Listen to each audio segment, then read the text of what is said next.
Olá, eu sou Júlia Sajorato e a palavra-chave de hoje é originário. Rivurupá é a expressão utilizada em Guarani para designar a estrutura que sustenta o mundo terrestre. Para o povo guarani, evoca o modo como sempre ocuparam seu território de maneira livre, antes da chegada dos brancos, quando não existiam as fronteiras.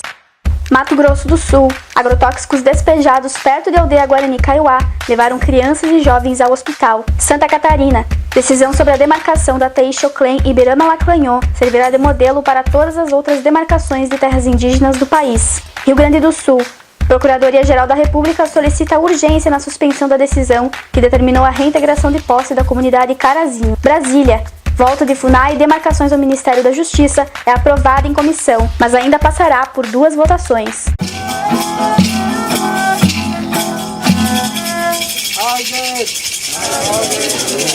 Na semana passada, 4 crianças e 2 adolescentes da etnia Guarani Kaiowá precisaram de atendimento médico após serem intoxicados com calcário e agrotóxicos. Os produtos químicos foram usados na fazenda Remanso, localizada a 50 metros de uma escola indígena de uma retomada da TI Guirarocá, em Caarapó, no Mato Grosso do Sul. As crianças têm entre 1 e 2 anos e os adolescentes 17 e 18 anos. Acompanhe mais detalhes com o texto de Renato Santana, do Conselho Indigenista Missionário. As vítimas que foram encaminhadas para o pronto-socorro do Hospital Municipal de Caarapó e estão em recuperação apresentaram asma, tosse seca, falta de ar, vômito, dores no tórax, estômago e na cabeça. 6 cachorros também foram intoxicados, 2 não resistiram e morreram. Para os indígenas, trata-se de pressão para que a comunidade se retire dos 55 hectares que ocupa atualmente a área reservada aos indígenas pela Justiça e compõe a demarcação da terra indígena Guirarocá, anulada em 2014 pela 2ª Turma do Supremo Tribunal Federal. Os Guarani Kaiowá, que não foram ouvidos durante o processo, entraram com pedido de anulação da decisão da Corte Suprema e aguardam o julgamento que está marcado para o dia 27 de junho. A ação contra a demarcação de Guirarocá foi movida por Avelino Donati, dono da fazenda Cana Verde, uma das 26 propriedades com títulos sobrepostos à terra indígena. Uma outra propriedade é a do deputado estadual Zé Teixeira, do Partido Democratas do Mato Grosso do Sul, o qual tem atuação parlamentar anti-indígena. 2 grandes usinas de cana mantêm negócios na região, a Raizen e a Nova América. A Raizen, holding formada pelas multinacionais Shell e Cosan, chegou a assinar acordo com a FUNAI em 20 de abril de 2012, se comprometendo a não mais comprar cana-de-açúcar produzida nas fazendas que incidem sobre a terra indígena Guirarocá. Além disso, no último dia 30 de abril, 166 novos agrotóxicos foram liberados pelo governo Bolsonaro. Destes, 24 são considerados altamente tóxicos e 49 estão dentro da escala dos extremamente tóxicos.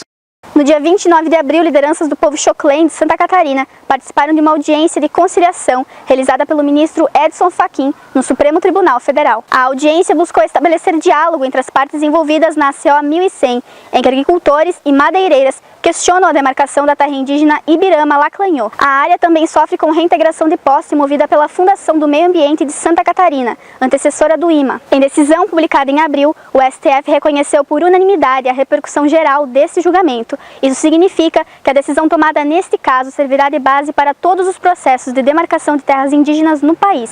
Confira na reportagem. O Supremo Tribunal Federal acolheu uma ação em que a Fundação do Meio Ambiente do Estado de Santa Catarina requer a reintegração de posse contra os indígenas acerca de uma área que incide sobre a terra que está em demarcação, ali na região do Alto Rio Itajaí.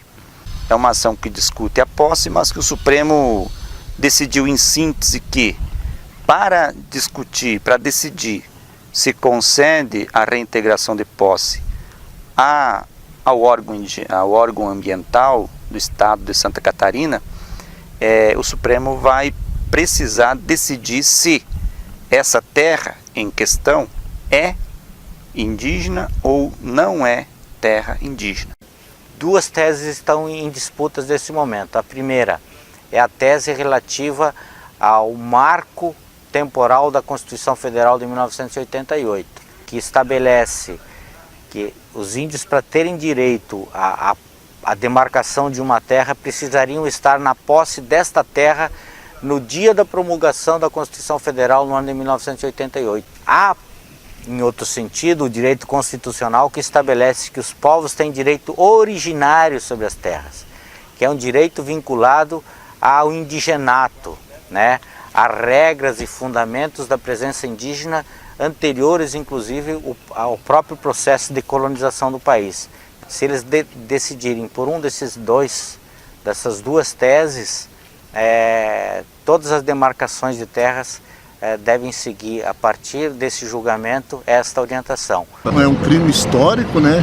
Que essas terras indígenas, 37 mil, isso é tão pouco perante aquilo que nós vivia do estado do Paraná, o Rio Grande do Sul.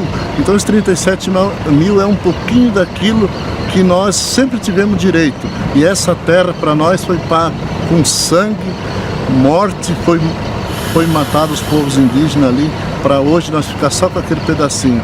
Então pedimos ao Supremo Tribunal Federal e pedimos que ele volte e devolva nossa terra tradicional, que devolva todas as terras tradicionais do Brasil, assim nós teremos um Brasil melhor, um meio ambiente melhor. A comunidade indígena apresentou uma proposta.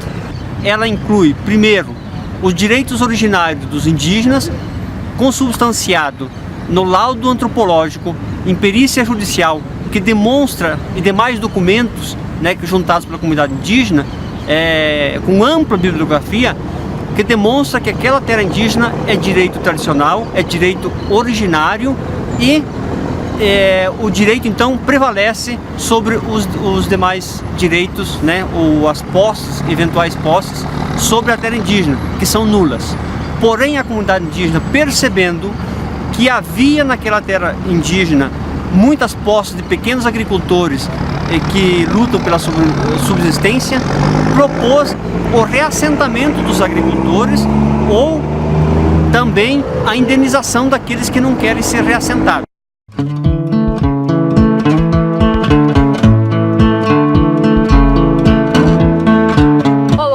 Na sua terceira temporada, o programa Vida em Resistência se transforma em uma grande reportagem mensal sobre a cultura e as histórias dos povos indígenas do nosso país. No segundo domingo de cada mês, antes de começar a semana, a partir das 20 horas, você confere no portal Desacato e Redes a primeira grande reportagem seriada da Cooperativa Comunicacional Sul e CIMI, Vida em Resistência.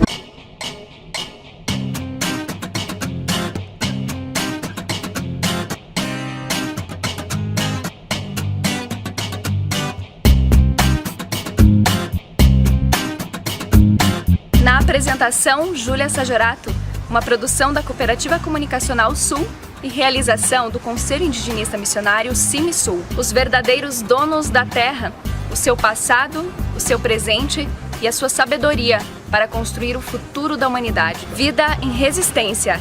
Desacato 12 anos, somando vozes.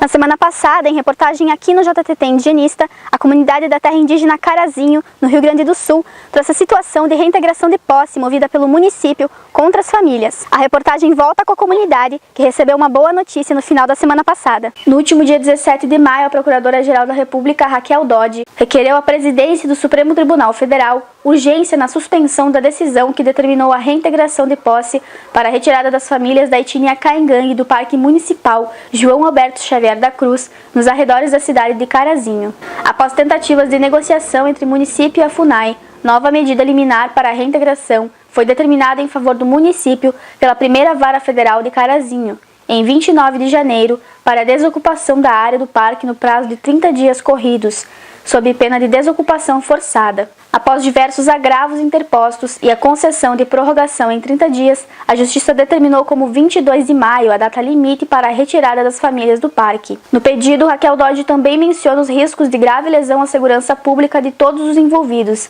diante da remoção forçada. A PGR ressalta que a ocupação do parque está diretamente relacionada à expropriação sofrida pelos Caingangue sangue das terras tradicionalmente ocupadas por eles, culminando na exclusão social sofrida pela comunidade. A etnia reivindica a demarcação de territórios no município de Carazinho desde 2004. Dodge defende que a perspectiva da proteção constitucional da posse indígena seja considerada para apreciação do caso. A lei civil deve ser interpretada a partir dos comandos constitucionais e não o contrário. Argumenta, o encaminhamento da Procuradoria-Geral da República significa mais uma possibilidade de a comunidade não sofrer o despejo. A comunidade aguarda agora a decisão do Supremo Tribunal Federal. No último dia 9 de maio, a comissão mista destinada a analisar a MP 870 devolveu a competência da demarcação das terras indígenas à Fundação Nacional do Índio e realocou o órgão no Ministério da Justiça. Embora ainda precise ser aprovada pelos plenários da Câmara e do Senado e sancionada pelo presidente, a alteração foi considerada uma derrota para o governo de Bolsonaro. Confira mais detalhes com o texto de Thiago Mioto, do CIMI. Assinada pelo presidente no primeiro dia de seu mandato, a MP 870 havia colocado a FUNAI no Ministério da Mulher, da Família e dos Direitos Humanos e deixado as demarcações sob a tutela dos ruralistas no Ministério da Agricultura. Após meses de pressão do movimento indígena, indigenista e apoiadores, o texto apresentado no dia 7 de maio pelo relator da comissão mista, senador Fernando Bezerra Coelho, do MDB, já havia retirado as atribuições ligadas aos povos indígenas do Ministério da Mulher, da Família, dos Direitos Humanos, devolvendo-as assim ao MJ. Sem consenso a respeito do tema, uma emenda que propunha o retorno das demarcações à FUNAI foi votada em separado e acabou sendo aprovada por um placar de 15-9. Depois da aprovação do relatório das emendas na comissão mista, composta por senadores e deputados, a MP 870 foi transformada no projeto de lei de conversão número 10, que ainda precisa ser aprovado com maioria simples nos plenários da Câmara e do Senado. Em ambas as casas, a medida pode sofrer alterações, inclusive com risco de retroceder nos avanços obtidos em relação à FUNAI e a política indigenista. Em abril, durante o acampamento Terra Livre, os presidentes da Câmara dos Deputados, Rodrigo Maia, e do Senado, Davi Alcolumbre, assumiram um compromisso público com lideranças indígenas no sentido de atuar para que as demarcações sejam devolvidas à FUNAI e esta retorne ao Ministério da Justiça. Caso não sejam aprovadas pelo Congresso Nacional, no período de 120 dias, perdem validade. No caso da MP 870, esse prazo vai até o dia 3 de junho. Caso a medida caduque, a administração federal deve voltar a ser estruturada como era antes da publicação da MP. Em abril, cerca de 3 mil indígenas presentes no acampamento Terra Livre marcharam até o Ministério da Justiça, onde protocolaram um documento com reivindicações. Apesar da mobilização, não foram recebidos por Sérgio Moro. Esse é o JTT Indigenista, uma produção da Cooperativa Comunicacional Sul e realização do Conselho Indigenista Missionário, o primeiro programa semanal com pautas indigenistas do Brasil. Semana que vem a gente volta. Desacato 12 anos, utopia em resistência. Tchau, gente!